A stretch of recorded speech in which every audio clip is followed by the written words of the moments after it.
আলাইকুম রহমতুল্লাহি ওয়া বারাকাতুহু। বিসমিল্লাহির রহমানির রহিম। আজকে দুপুরের জন্য রান্না করতেছি আতপ চালের অল্প ভাত, সাথে মটরশুঁটি দিলাম, সাথে ডাল এবং করতেছি চিকেন ফ্রাই।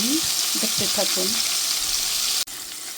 আমি একটু আদা পেস্ট এবং চিকেন মিট মশলা দিয়ে মেখে নিচ্ছি, সাথে কাঁচামরিচ মেখেছি, জাল দেই নাই, যেহেতু আমরা জাল বেশি খাই না।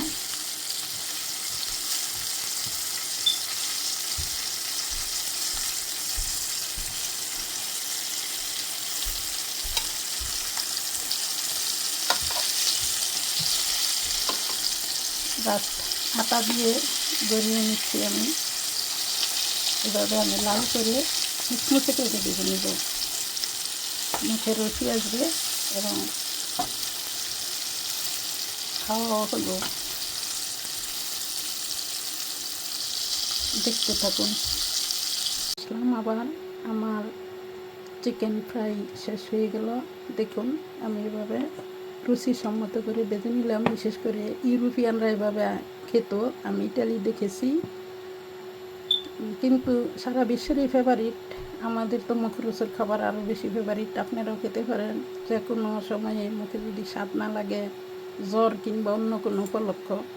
দেখুন, আমি কিছু চিকেন নাগেটস বেজে নিয়েছি। এটি খেলে মুখে স্বাদ লাগে, বিশেষ করে বাচ্চাদের প্রিয় খাবার এই নাগেটসগুলি। এই নাগেটসগুলি দেখুন, এভাবে আপনারাও বাঁচতে পারেন, বাট বাজারপুরি থেকে অ্যাভয়েড থাকা ভালো। মাঝে মধ্যে একটু মুখরোচক আর কি মন চায়। এই যে দেখুন, আমি এইভাবে আজকে মচমচ করে বেঁধে নিয়েছি ডুবো তেলে। এটা দিয়ে আজকে চেষ্টা করব ইনশাল্লাহ। ভিডিওটি ভালো লাগলে লাইক, কমেন্ট, প্লিজ সাবস্ক্রাইব দিবেন। থ্যাংকস এ লট। ভালো থাকেন, সুস্থ থাকেন। আল্লাহ হাফেজ। আসসালামু আলাইকুম রহমতুল্লাহি ওয়া বারাকাতুহু।